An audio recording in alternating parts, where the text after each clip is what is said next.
When I got hired for season 2, I went back and rewatched. I realized there had been so many details and things that were woven in that I had kind of missed because I was so anxious the whole time I was watching it.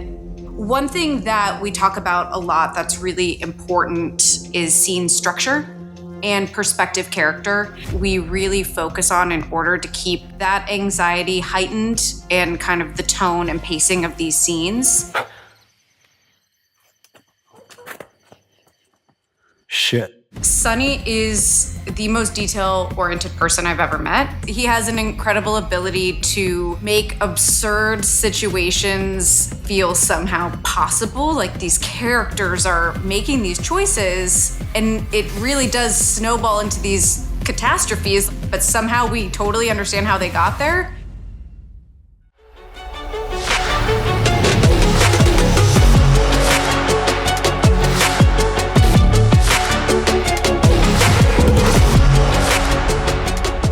Hey everyone, we're back with another episode of the Post-Production Club podcast, and today we get to hear from Lauren Connelly. She's the editor from season 2 of the Netflix show Beef.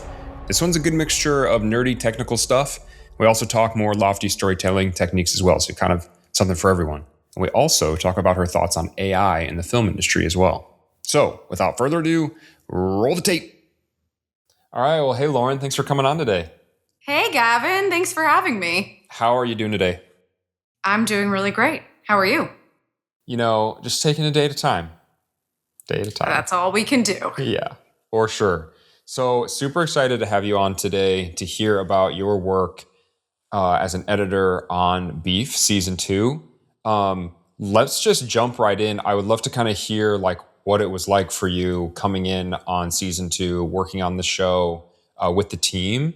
And like what was kind of your experience with it? Yeah, I mean, it was really an amazing experience. The cool thing about Beef is that it really is a true anthology series, which I know there's some series that have, different characters, but there's always like a through line, of like the same types of locations, the same types of stories. And with Beef, it really is a completely different storyline. A different cast, different setting, different tone in a lot of ways. So it was really cool because we were really creating a whole new show, despite it being season 2. I was really, really grateful to be joining the amazing Laura Zempel, ACE. She was so welcoming as the returning editor from season 1.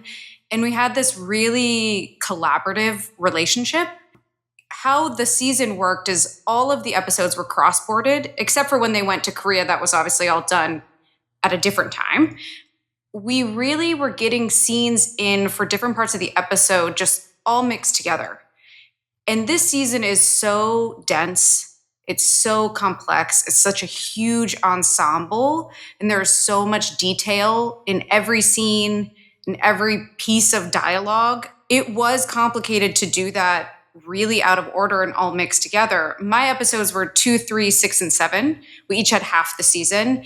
And what was very interesting to me is that because mine were kind of blocked together and back to back, when you'd start getting all that material in, it does start to blend a little bit. So it was really important to communicate with each other and talk to each other. We would screen scenes for each other. We would ask each other questions, make sure that we were really putting together a cohesive season because we were getting everything all at once before they came into the cutting rooms. That is fascinating. How do you guys decide how to split up the work? That's a great question. I have absolutely no idea how they decided to split up the work this season. That was decided before I was brought on. So, we each had 4 episodes. I know that Sunny really was looking forward to having 2 editors. That way he could really work, intimately with both of us and spend a lot of time in our bays, really diving into the details. So that's about all I know. The show's created by Lee Sung-jin. And yes, I call him Sunny. Yeah. What was it like working with him? It's awesome. Sunny is the most detail-oriented person I've ever met. And for anyone who does know me, who might listen to this, they know that is saying a lot. I'm pretty detailed, as I think probably most editors are, and I maybe take it to another level. He really leaves no stone unturned. And it's incredible to me, that kind of detail orientedness. Like, he just doesn't give up on anything. And I really admire that. I think that's, why I love editing as well, as I love getting into all of it and really looking at every single frame and really diving deep into scenes and deep into even just a sentence of dialogue and making sure that every word, every syllable is exactly what we want. So that was really cool to do. So kind of how that process went is, Laura and I cut, the season while they shot. And then we would present the cuts to first the directors. And Sunny did direct actually 3 out of the 4 episodes I did. So that process was a little bit more streamlined because his director's cut could just go right into his producer's cut. Then we present the episode, and he really likes to work in order. We really start from the top and we deep dive into every detail of the scene line by line. So we use a program called ScriptSync, which is in Avid, and I'm obsessed with ScriptSync. I was before this, and there's no way you could do the show without it. We really go through every take, every piece of dialogue, including off-camera dialogue, to make sure we have exactly the intonation and tone that he's really hoping for. We do a lot of dialogue editing in the Avid, and then, of course, later in sound as well. We'll mark kind of his selects, we'll go through, we do a color coding system. So it's like, okay, we take 2, 4, 5, and 6. Look at those again. And then maybe we eliminate one, and then he'll often go, can I see all those? So that was actually really new for me, is I have actually never done this many alts in this way on a show before, which was a really interesting way of trying to work and keep it organized. So then you take those 3 to 4 selects, sub out what you're working on, then cut that take in. Then if there's adjustments to each one of those, you do that. And then you kind of go through those and eliminate and then cut it in. It was actually really funny. I remember we actually got to host one of the ACE interns, Paige McGowan, which was super fun on the show. For anyone listening, the ACE internship is amazing. Highly recommend applying. She got to observe us doing this process. And why I honestly can't even remember what scene or what line we were looking at. We did it for a very long time. In the end, he goes, no, let's keep what we have. And her face, it was so funny to me. And after the session ended, I said, so what did you learn, watching this? And she said, editors have to have a lot of patience. And I thought it was the funniest thing. And I do think it's a really astute observation, because you really do have to have the stamina as an editor to keep looking at the material fresh and over again. Because it's really important to keep an open mind, even though you've seen the scene before, you've cut multiple versions of it, to keep thinking about it in new ways in order to keep improving the episode and the show as a whole. So, sometimes that would happen. And then a lot of times we would change it out, or we would make a combination of things. So that was kind of the process. And as we went through the episode, we kind of stuck to the episode as designed on that first pass and kind of just moved in order. And then on later iterations, we would start to maybe eliminate lines or restructure the order a little bit. But really that first pass was a very detailed look at the episode, as written in its original order, and kind of get all that together first. And then we would start experimenting more structurally, like that. That is fascinating. And it is so important to have that stamina in editing, which brings up the point that it's so important to have other voices speak into the edit and get their eyes on it, because at some point you're so in it and you've seen all these different versions, you can't not help but get a little bit lost in the sauce, I'm sure. And so just the ability to have, collaborators and other people come in is so important into the review process as you're piecing this thing together. Can you speak a little bit on that? Yeah, and I have to say, Sunny's memory is like a steel trap. He would remember, so that process I was talking about where we do all these alts, so I'm trying to do all these alts really fast and then kind of make notes of what they are, keep them in a bin to the side. A week would go by and he would go, you remember that thing we did where you used take 3 and then did this and that? Can we bring that back? And so that I remember the first time that happened, I said, "Ooh, I better get a really good note-taking system so I can remember exactly every single alt that we've tried so I can pull it back up." Which is it's incredible to me, and I think he does have that, which is what makes him such an incredible writer and showrunner and director, is he really is thinking about everything cohesively. And I love working with people like that, because I think what I like is to always learn on every project and grow, no matter where you are in your career. I think it's really important to keep growing in your craft. So like working with someone like that is just, it was awesome. So would you say you're a detail-oriented person? Yes, I am. Maybe too detail oriented.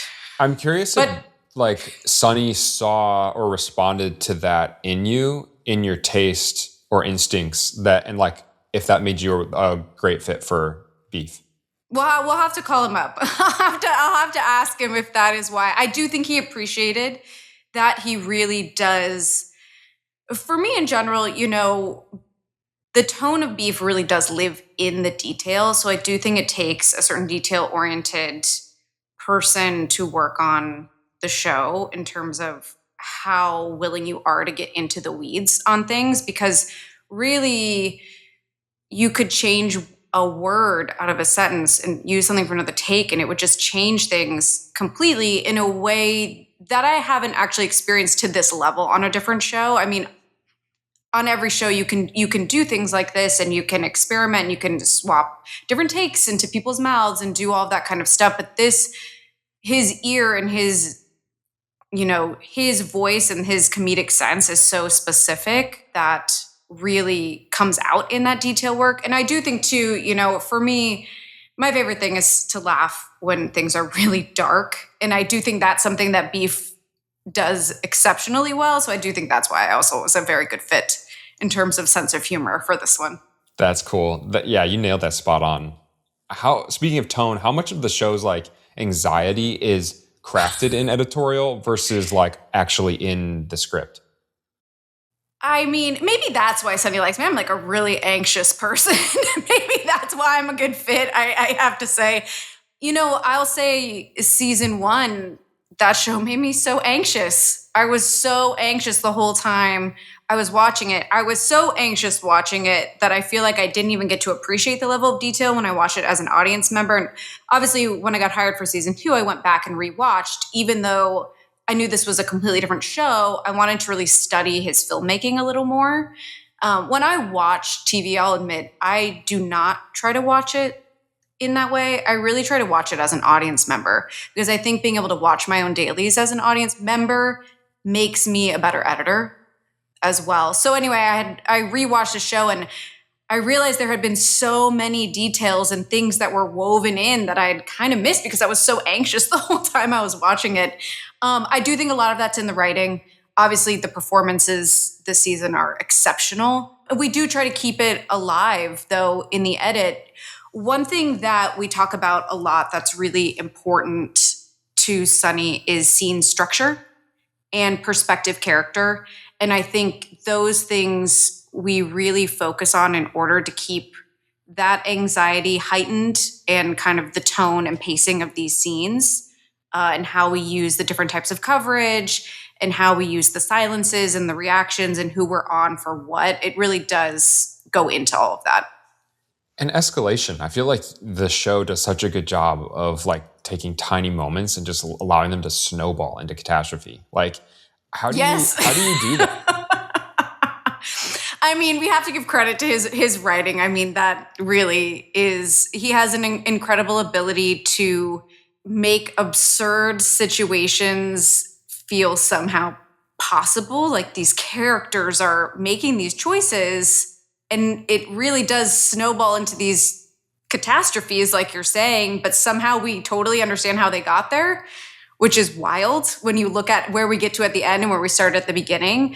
One thing I do think is really important into leading to that is it's really important to do a lot of character work at the beginning of the season. That was something we really focused on. I know for me in episodes 2 and 3, where the ensemble really grows exponentially, it was really important to understand every character, what their motivation is, what they care about, how they relate to each other, how these different couples are starting to relate to each other. We're introducing more couples, with the Cherwin Park and Dr. Kim. You also have Troy and Ava as well, and how that's all playing together. Because I think you need to understand all of these people deeply and empathize with them and understand what they're all personally going through in order to believe all of the crazy plot that ends up happening towards the end. So that was really a big focus at the beginning, was the real deep character work, which of course we did a lot of in the edit. Were there moments that you had to pull back because scenes were becoming like too intense? That's a good question. Okay, you've stumped me. Now I got to think if that ever happened. I don't think so. Okay. I mean, not in mine. Laura maybe had a different experience with that. Yeah, I do think we kind of went with it in most of my scenes where things were intense. I will say we did sometimes tonally try to shift things. Like I was saying earlier, we would really focus on whose scene it was, the perspective character, and that would kind of tell us how that scene tonally should go. Who is this about? Is this about Austin? Is this about Ashley? What are they going through in this moment? How do we focus on this? And then that's how we focus the scene, and depending on what we need to get out of that scene, do we go more comedic? Do we go more serious? One example of kind of shifting the tone, even though it doesn't really have to do with intensity, is in episode 7, which is the spoilers for anyone who hasn't seen it. Sorry. You had enough time. In the airplane, that's episode 7. And that episode, we actually originally had a lot more character work with Josh about his kind of foray into dating. And we ended up omitting some of those scenes because he's such a brilliant actor. We really got it with less scenes. Nice. We completely understood what he was going for, what he was going through. We didn't need as much of it. And what we realized what we wanted to do was start building the tension and escalation of the plot to lead us into the finale. So we would do some really kind of interesting things like that, eliminate scenes. One really fun kind of Easter egg is after his date, he starts kissing the date. And that scene kind of changed because originally they kissed, and that was kind of the culmination of that date, kind of that tumble off the screen moment. What we ended up doing is actually extending the set, creating a camera move to pan into the yard, and then adding JB running in the background to kind of say, ooh, somebody's already there.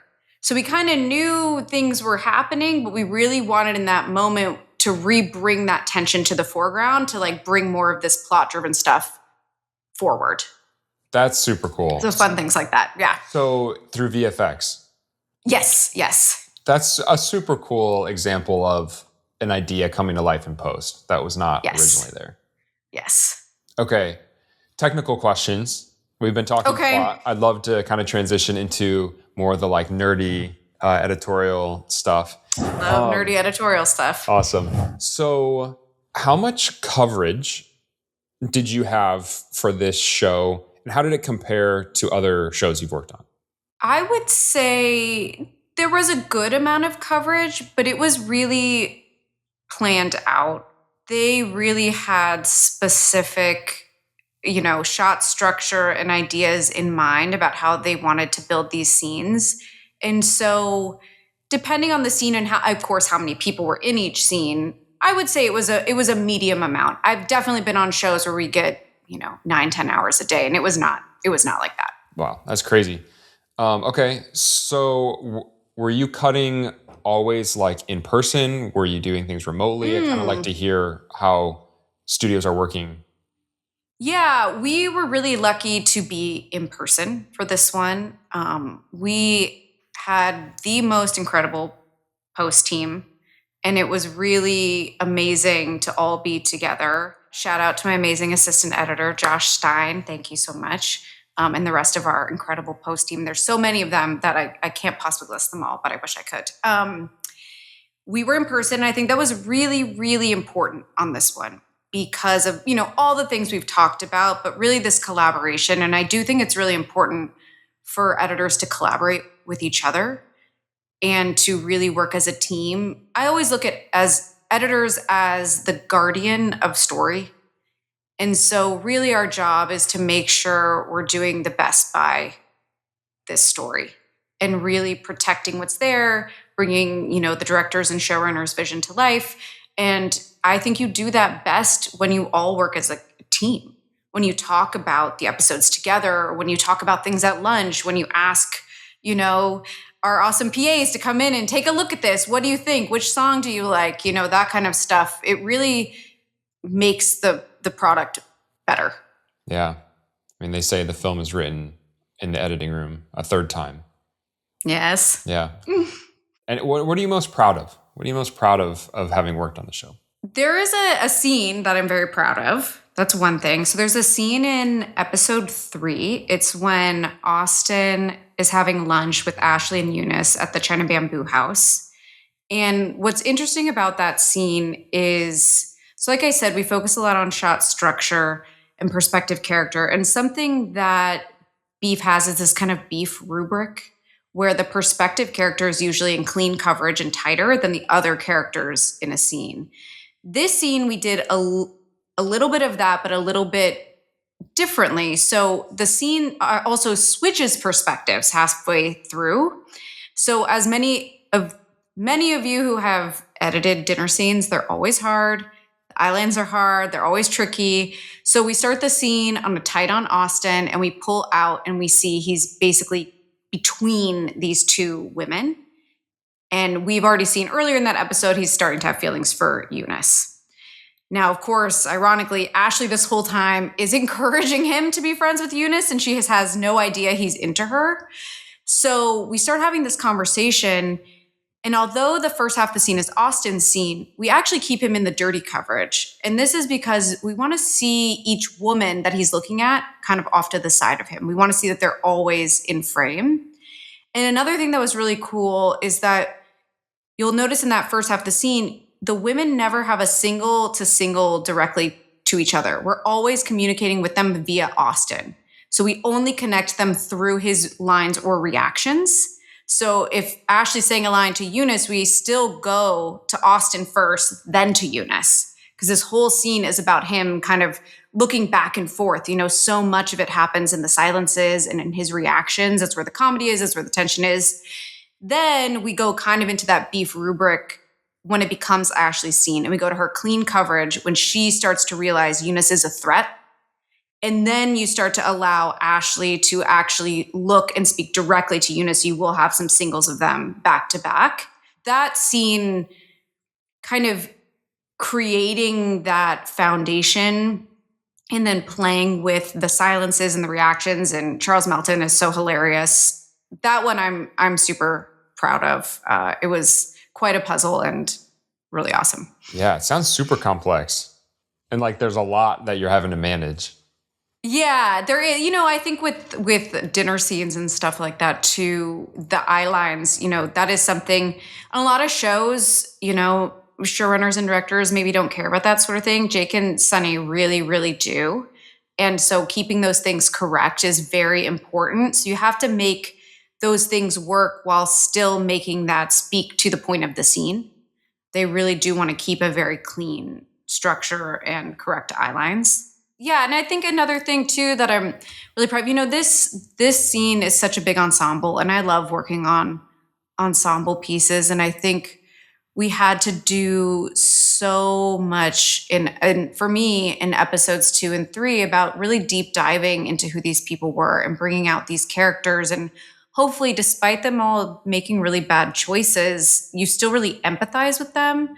That was really important to me because I think I've cut across a lot of different genres, and it's really important that you care about the characters, even if they're flawed.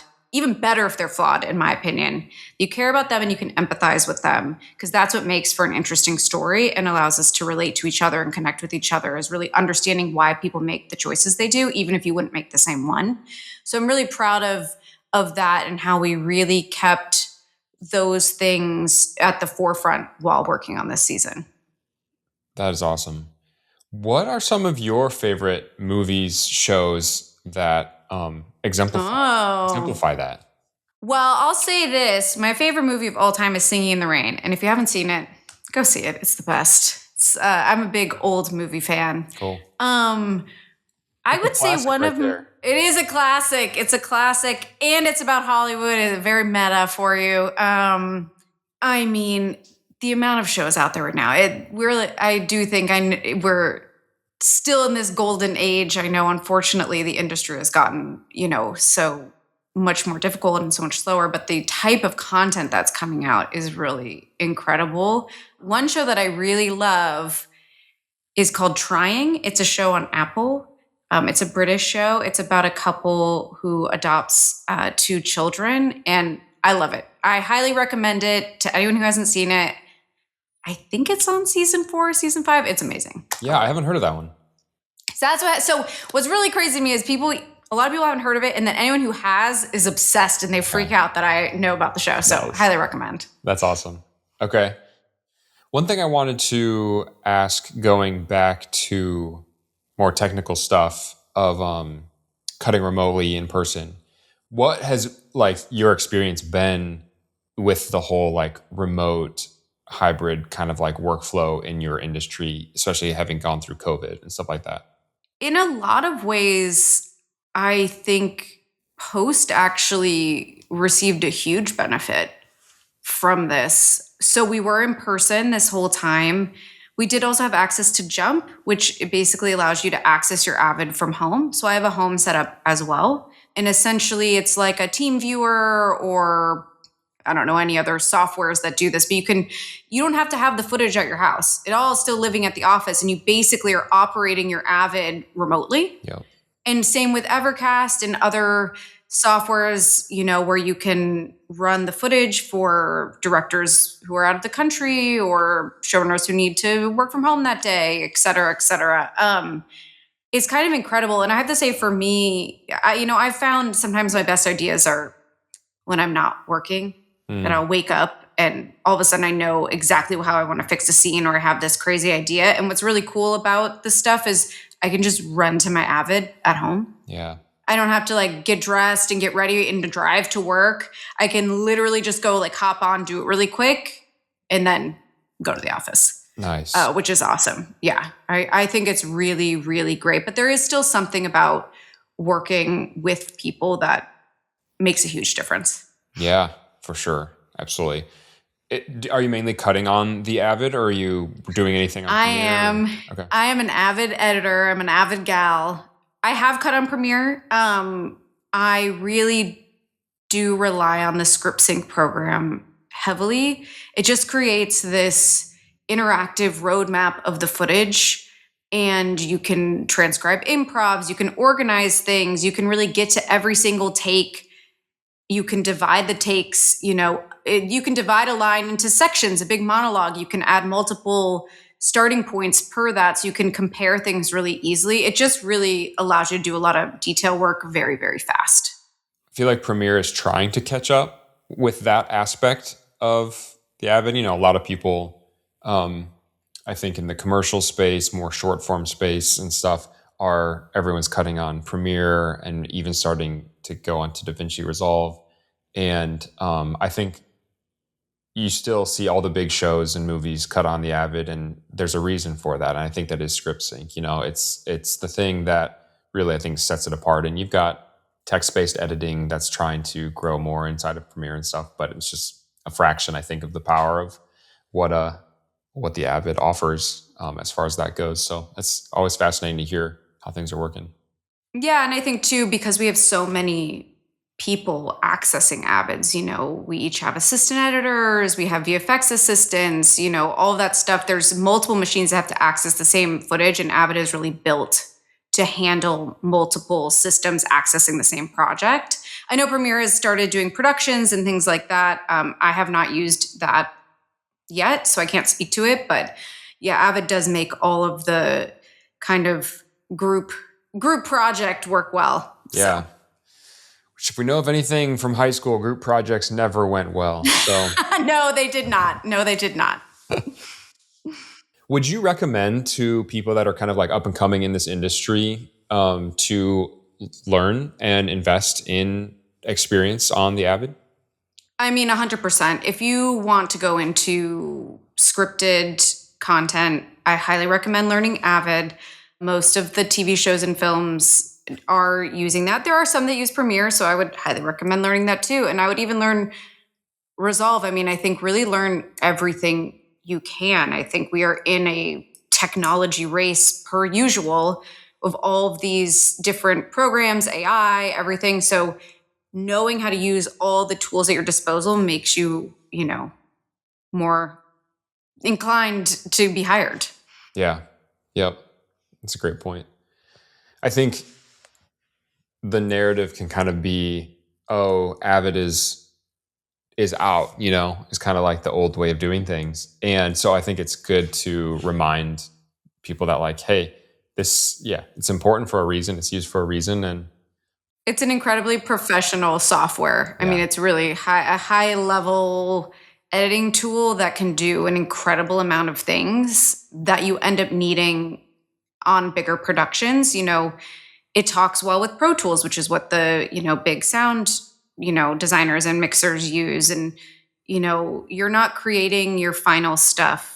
We work in offline, so we use proxies, and then we end up turning everything over to other departments. So they have to online for color, and they have to, we have to get clips to VFX, and they do all these things in other softwares, and Avid really can create all those deliverables. So it really is just this, I don't know, it's an awesome workhorse. I love Avid. I feel really grateful that I got to learn Avid in school, and so it's awesome. Yeah.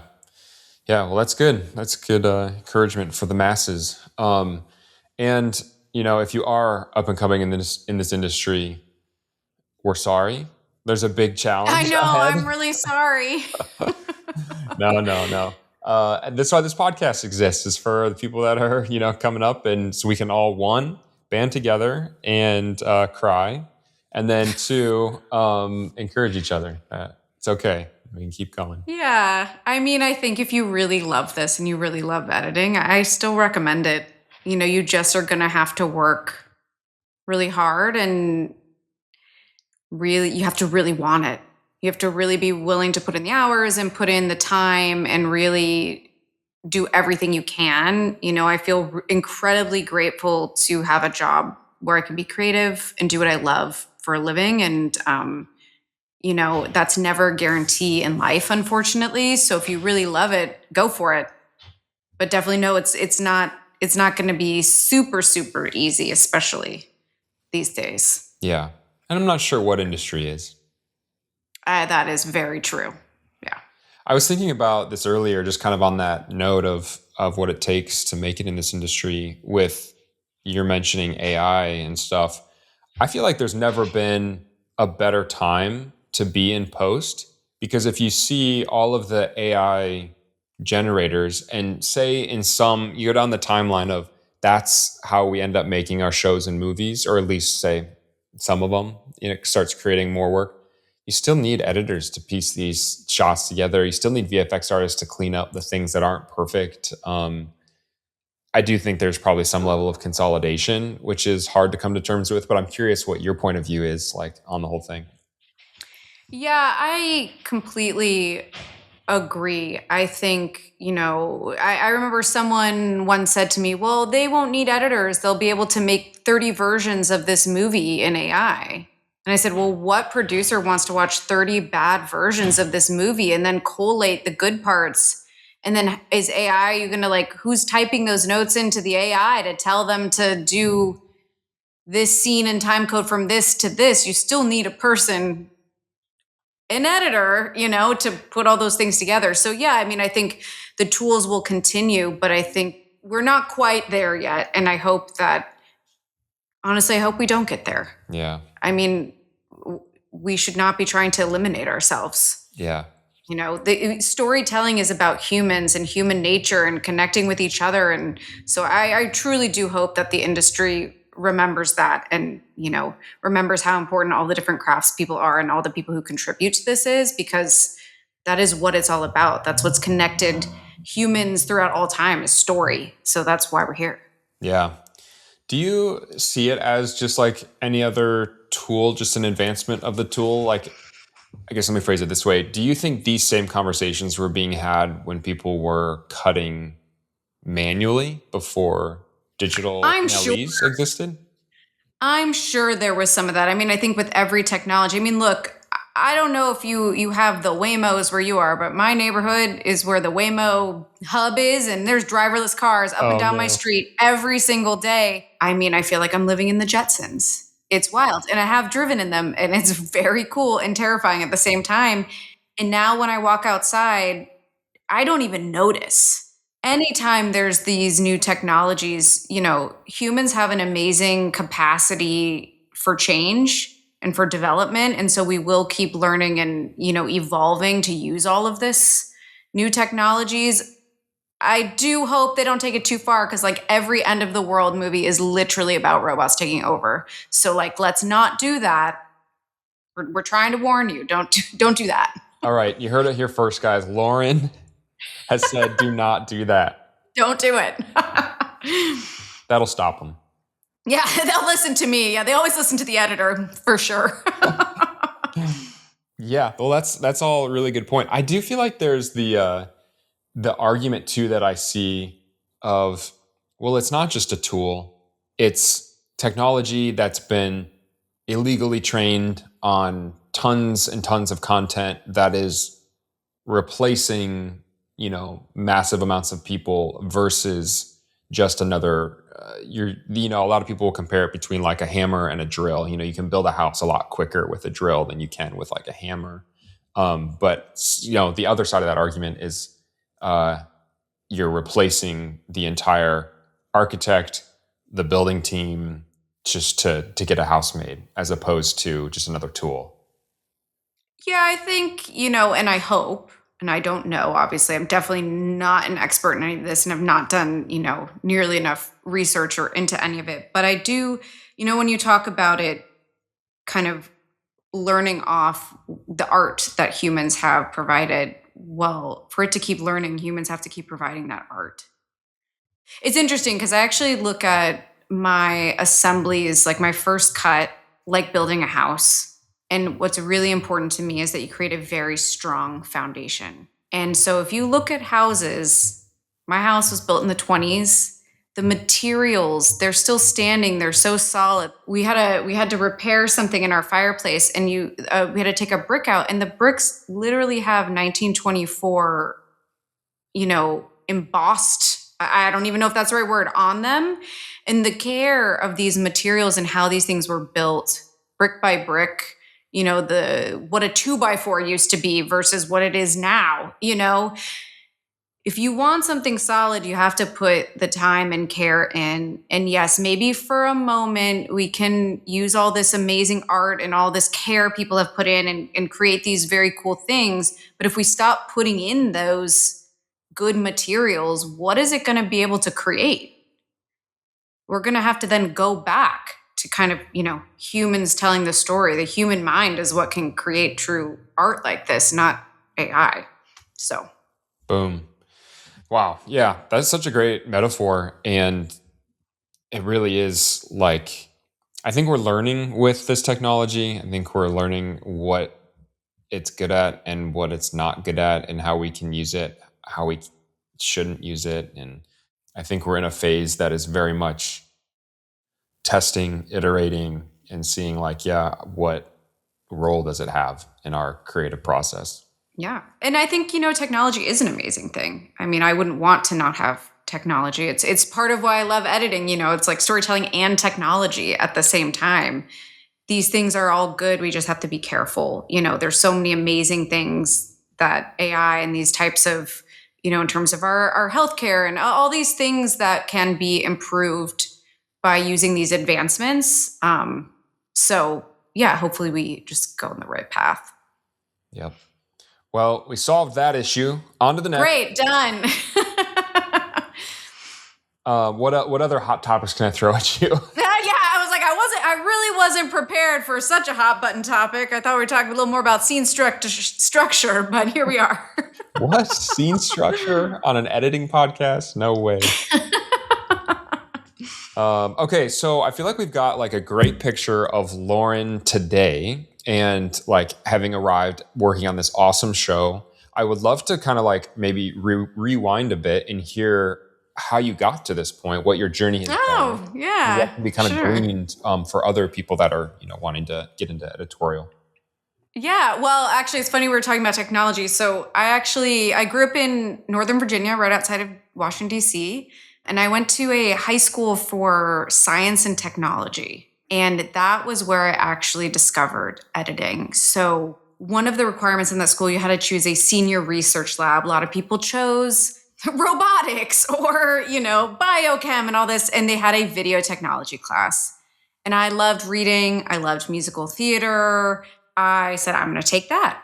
And I remember editing VHS tape to VHS tape, massive decks. And I know the exact cut I made that made me decide I'm going to film school. I'm going to become an editor. This is it for me. That's cool. And of course, anytime I said I'm going to be an editor, everyone's like, you mean like books, like copywriting? Mm-hmm. And I had to explain what it was, which was pretty challenging back then. Because I think even then I didn't fully even understand what it really was. And I ended up going to USC for film school. I think at a certain point I had taken so many editing electives. My advisor said, can we just stop writing these down?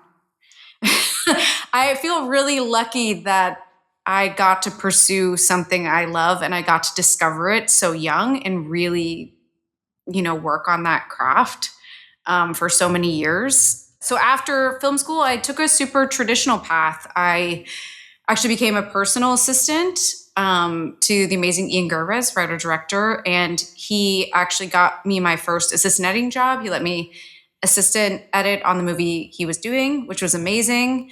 And then I became an apprentice, then a second, then a first. And I got that whole time. This is my biggest tip for anyone really up and coming. Keep cutting. Even if you're assistant editing, if you're a PA, be cutting on the side, be honing those skills, because when your opportunity comes, you have to be ready. It's about, there is a lot of luck in these things, but you have to be ready for when that luck comes. So I actually got my bump to the chair working on these high-end web series. So it was the race, again, we're talking about like the changing technologies. This was the race to streaming. This was pre-House of Cards. I mean, literally right before House of Cards. So they kind of blew us all out of the water. Sure. But these high-end web series that Fox was doing with YouTube, and they were all very female-focused. The editor of those, the awesome Patrick Donvito, he had to leave for a movie, and he said, you have to cut these. And so John Avnet, the director, came in and he had me live audition for the job. Whoa. I love that face. That's generally the face that I get with that. Everyone's like, I've never heard this before. He goes, okay, you're going to cut these. He picked a scene. He said, cut this. Come get me when you're done. So I said, okay, I have to make sure that I'm not too slow. I'm not too fast. That I do a really good job because I really want this job. And I went and got him. He was really happy with the scene. So I ended up taking over on that series. Then I kept cutting a bunch of the series for them. And the rest was kind of history. And I got to keep cutting. And I'm really grateful I had been cutting the whole time, doing lots of indies and shorts, because when that opportunity came, I knew I could cut. It hadn't been 10 years of me just assisting. I had been cutting my own stuff on the side the entire time. So my skills were not too rusty. Dang, that is a trial by fire. It was. And I'm incredibly grateful for that opportunity. It really was this amazing boot camp with incredible actors and incredibly experienced directors coming in and out of all those different series. And I learned so much. And by the time I was done with all those, I really was ready, to take my next step into bigger projects. That's awesome. Well, this has been awesome, Lauren. It's so cool to hear your journey, hear some great advice, tips, and how to make it in this industry. And Beef Season 2 is killing it. And so great work there. Thank you so much. It was so much fun chatting with you today. Yes, we'll definitely stay keeping up with everything you're working on. Is there you want to do shout out of where people can keep following you? I don't know if you're active on social media. Oh, sure. Yeah. You can find me at Splice Girl. On Instagram, that definitely ages me as an elder millennial for sure, that little joke. Yeah, definitely reach out. I love to talk about editing all the time, and I love to talk to people who are really interested in being part of post. So yeah, that'd be awesome. Awesome. Well, you heard it here first, folks. Lauren Connelly, Ace, editor on Beef Season 2. Thanks again for coming on. Thank you, Gavin.